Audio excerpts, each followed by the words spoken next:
Daran Kravanh survived more than 3 years under Pol Pot's communist Khmer Rouge regime that took control of Cambodia in 1975. The key to his survival was music. With the help of writer Brie Lafreniere, Daran was able to share his painful story in the book Music Through the Dark. By way of his accordion, he's been able to bring memories and history to life.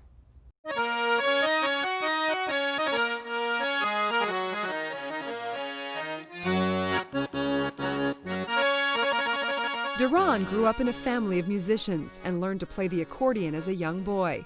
His parents loved music, and his brothers played several instruments. Daran couldn't help but be inspired to learn and love music. That's why we come up, combine together as a team and play together all the Saturday, especially every Saturday. We have a meeting in the family and play together, and then I learned from the accordion. Daran's family shared a lot of happiness in those early years, but their world was shattered when the Cambodian government lost power. On April 17, 1975, the Khmer Rouge took control of the country and banished people from the city to work on cooperatives in the countryside. Daran's family was completely separated, with his brothers and sisters scattered all over the country. Educated people were especially in danger. Doctors, professors, policemen, even people who wore glasses were sentenced to death. Daran was a student at the time and subjected to the regime's brutal policy. I talked to them. I said, please let me go to see my father. And they asked me, who's your father? I said, my father is a chief police. And then the Khmer Rouge said, oh, that's what I'm looking for. If your father is chief police, you are relative, you are son, you must be shooted. And then I have to run away quickly. I just hold my brother's hand and run away. Run, run, run, run, run. Daran was caught among other educated people and marched into the forest. The men in his group realized they were being taken to be killed, so they fought the Khmer soldiers and in the end defeated them.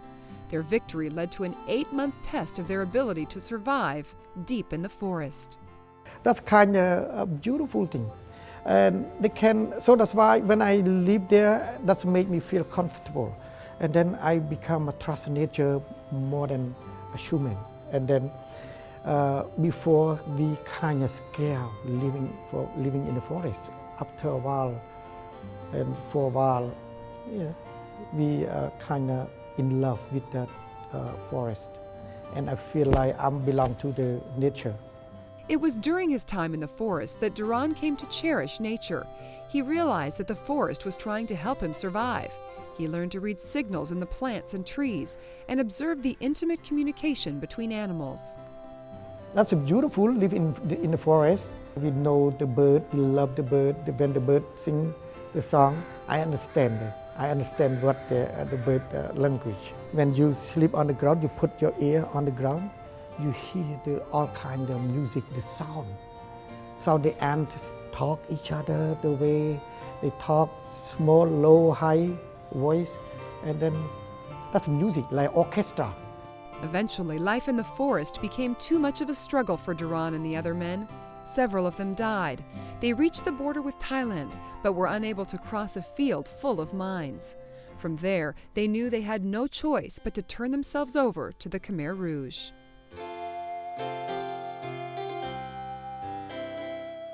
Daran would spend the next 3 years working in cooperatives with little or no food. He found hope by clinging to thoughts of his family and his love of music. Then one day, while working at a logging cooperative, he spotted an accordion on a stump. Daran thought he was dreaming. This is a real accordion or accordion ghost. And then I don't care because I miss that accordion. I just touch it and put it in my shoulder, just play. And then the soldier come. When they come, and they said, who play accordion? I cannot answer right away because when I tell the Khmer Rouge saying that I play accordion, that means I'm an educated person, so I must be killed. But if I said I don't play accordion, the Khmer Rouge will say, you are a liar. I saw my own eyes. So if I lied to the Khmer Rouge, that I must be killed too. So I have no choice.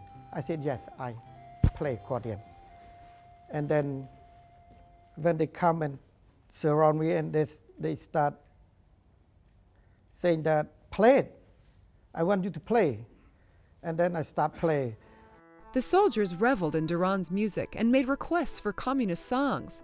Then a soldier who found him with the accordion displayed one of the first signs of humanity that Daran experienced since the onset of the Khmer's rule.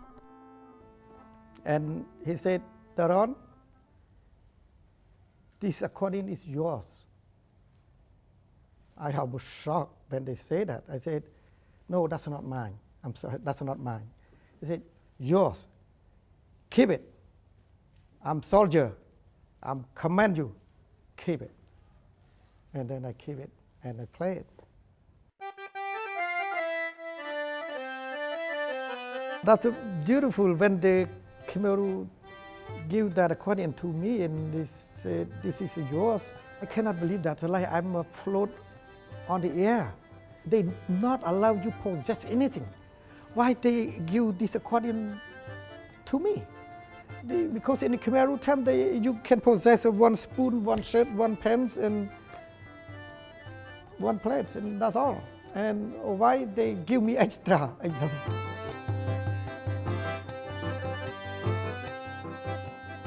I made this music, I made this song to let people enjoy it. And I believe that the music can change society. Daran began to play alongside another musician, a soldier with a mandolin. Their music did not go unnoticed in the cooperative. Eventually, their leader ordered Daran to play for her. Though he was terrified, he obliged and saw tears glistening in her eyes. That first performance was just the beginning. She ordered the formation of a musicians' cooperative. Daran subsisted on the land with the other musicians as they toured the province, performing and bringing happiness to the oppressed people. That kind of voice of accordion that inspire, one another. They love to hear that, especially on the Khmer Rouge time. We don't have any music. When I play, I see the people smile. They suffer from, famine and killing. But when they hear the music, they're happy. And I'm happy too. In 1979, the Vietnamese government invaded Cambodia to overthrow the Khmer Rouge. Daran remained in Vietnamese-controlled Cambodia until 1984, when he fled to Thailand and lived in a refugee camp for 4 years. In 1988, he arrived in the United States. I love this country very much. I love that, and I honor because the USA that made me come to this country. Brie Lafreniere met Daran in 1989 when she worked with a refugee service organization in Tacoma. Over time, Daran was able to tell her about his life's journey. They formed a special relationship that would translate to a long-term partnership to share his story. I'd heard many stories from other refugees before. Daran told me a story one day that made me cry and shake for 3 days. And I asked if I could write it down. He said, "Are you sure? Because I don't want to bother you. It's a lot of sadness." And whenever I've tried to tell people before about my story, they'd say, "Oh, that's terrible. Don't tell me. Don't say it." And so he told me that he'd never really told anybody his stories before. And he said, "Are you sure?" And I said, "Yes, I'm sure. I want to know." Brie and Daran worked together for more than 3 years to share this difficult but very important part of Cambodia's history. I really wanted to write a story that was beautiful and universal, and that was a challenge because it was a great tragedy. In fact, it was the United Nations declared the largest per capita loss of life in the 20th century. But I wanted to write something that was beautiful, that reminded people of the sacredness of life and the beauty of life. Today, Daran and Brie give presentations on the book, accompanied by Daran's accordion. They perform at local schools, cultural events, and festivals. For many kids, this is their first history lesson on Cambodia. Though his story is never easy to tell, Daran knows the value of educating others. And while he isn't telling his story, his accordion is sharing his message.